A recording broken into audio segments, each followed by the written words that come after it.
क्योंकि 30 दिसंबर 2024 को जो हमारी मांग है वो हमारी मांग बिहार सरकार से है। बिहार सरकार से है क्योंकि 30 दिसंबर को एक डेलीगेशन हमारे 11 सदस्यीय टीम जो है उनको एक ज्ञापन सौंपा था और ज्ञापन के संदर्भ में पटना के बापू परिसर केंद्र ही नहीं, बिहार के 28 ऐसे परीक्षा केंद्र हैं जहां पर कई गड़बड़ी सामने आई थी।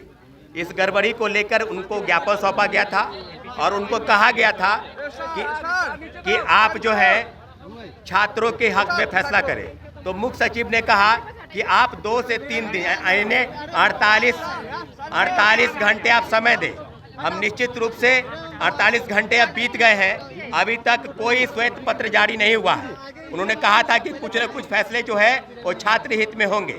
तो इस मांग को लेकर हमारी मांग है कि कब तक क्या जांच चल रही है या जांच समाप्त हो गई है या क्या चल रहा है, ये मुख्य सचिव बताने का प्रयास करे, क्योंकि अपनी मांगों को लेकर विगत 15 दिनों से हम लोग गर्दनीबाग धरना स्थल पर बैठे हैं। पटना के जिलाधिकारी डीएम महोदय जो अभ्यर्थियों पर थप्पड़ मार रहे हैं, तो उनके लिए क्या अभी तक कौन सी कार्रवाई हुई है?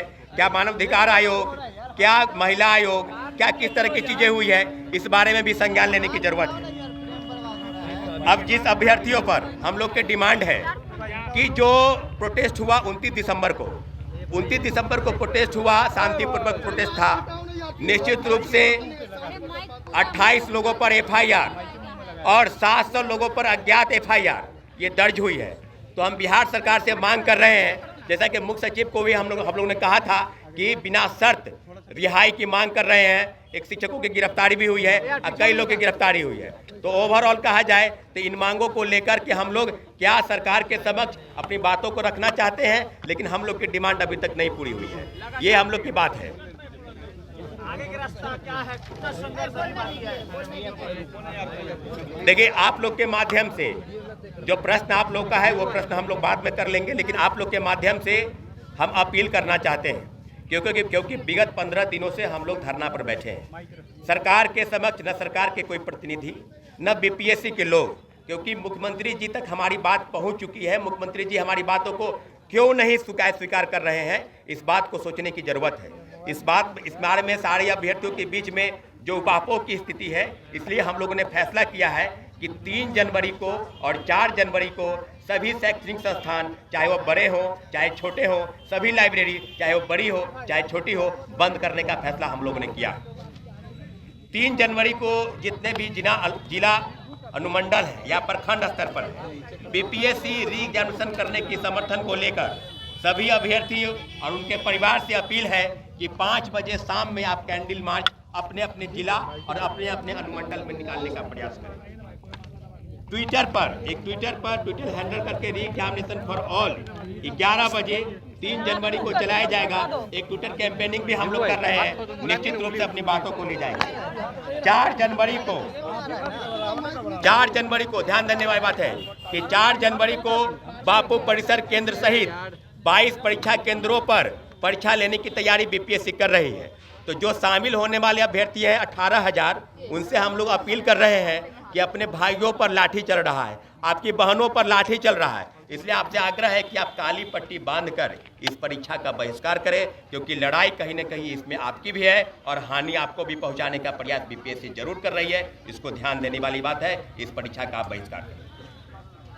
चौथी मांग कि हम लोगों को अपील कर रहे हैं आप लोग के माध्यम से कि जितने भी, चाहे ट्विटर हैंडलर हो, चाहे फेसबुक हो, चाहे एक्स हो, चाहे इंस्टाग्राम हो, सभी पर री एग्जामिनेशन फॉर ऑल की डिमांड लगातार कर रहे हैं। इसलिए आप सभी लोगों से आग्रह कर रहे हैं, आपके चैनल के माध्यम से जितने भी प्रिंट मीडिया, इलेक्ट्रॉनिक मीडिया के लोग हैं, कि आप एक बार पुनः 3 तारीख को और 4 तारीख को भारी से भारी संख्या में गर्दनीबाग धरना स्थल पर आप आएंगे और पुनः एक बार फिर से 29 दिसंबर की तरह ही एक बहुत बड़े प्रोटेस्ट की तैयारी में हम लोग शांतिपूर्वक आंदोलन करने की तैयारी में हम लोग हैं और उस आंदोलन की शुरुआत गर्दनीबाग धरना स्थल से होगी और निश्चित रूप से पूरी तैयारी करने के लिए हम लोग तैयार हैं। प्रशांत किशोर नहीं आए, और जो पॉलिटिकल पार्टियां आप लोग के साथ आ रही थी, आगे आप लोग क्या चाहेंगे? वो प्रशांत पॉलिटिकल किशोर नहीं है, ये पार्टियां आए या नहीं? अरे एक मिनट, पॉलिटिकल पार्टी जितने भी जिनके कार्यक्रम हैं, चाहे वो प्रशांत किशोर जी के कार्यक्रम है, चाहे पप्पू यादव जी के कार्यक्रम है, सब अपने अपने कार्यक्रम छात्र हित में चला रहे हैं। उनका हम स्वागत करते हैं और निश्चित रूप से छात्र हम लोग अपनी लड़ाई लड़ने के लिए तैयार हैं। नए राज्यपाल आए हैं,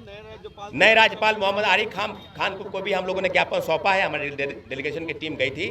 निश्चित रूप से उनसे भी आग्रह लगातार किया जा रहा है कि आज छात्र हित में फैसला ले, क्योंकि कहीं न कहीं सामान्यीकरण लागू करने का प्रयास, छात्रों के आंदोलन को लाठी और गोली के दम पर कुचलने का प्रयास चल रहा है। कोई नेता यहाँ आकर बैठता है आप लोग के साथ तो अनुमति रहेगी आप लोगों की?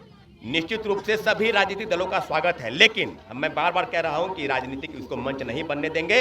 हम लोग छात्र एकजुट है और छात्र अभ्यर्थी आवाज तब तक उठाता रहेगा जब तक कि हमारी डिमांड पूरी नहीं हो जाती है। प्रशांत किशोर धरना पे रहेंगे, आप लोग बोले हैं। प्रशांत किशोर जी आएंगे, उनका स्वागत है, या कहीं और धरना देंगे वहां भी स्वागत है। निश्चित रूप से जितने भी दल के लोग अगर हमारी बातों को सरकार तक पहुंचाने का प्रयास कर रहे हैं, सभी का स्वागत कर रहे हैं। 3-4 को आप लोग बंद जो बुला रहे हैं वो सिर्फ स्कूल कॉलेजेस और लाइब्रेरी का है। स्कूल कॉलेज लाइब्रेरी और जितने भी कार्यक्रम होंगे वो गर्दनीबाग धरना स्थल से उसकी शुरुआत होगी। हम लोग सब कार्यक्रम को यहीं से शुरुआत करने वाले हैं। बिहार में बंद करेंगे आप? पूरे पटना में बंद होगा। पूरा बिहार के लोगों को बुलाया जा रहा है और सभी जगह से, सभी जिला अनुमंडल, सभी जगह कैंडल मार्च होगा। छात्रों अभ्यर्थियों के लाठीचार्ज के खिलाफ में सोनू की रिहाई, हम लोग सोनू को मुआवजा मिले, उनके परिवार को मुआवजा मिले, और निश्चित रूप से जितने भी डिमांड हम लोग की है सब सरकार तक हम लोगों ने पहुंचा दिया है। हम लोग इंतजार कर रहे थे कि मुख्य सचिव फैसला करेंगे, लेकिन अभी तक कोई फैसला नहीं हुआ है।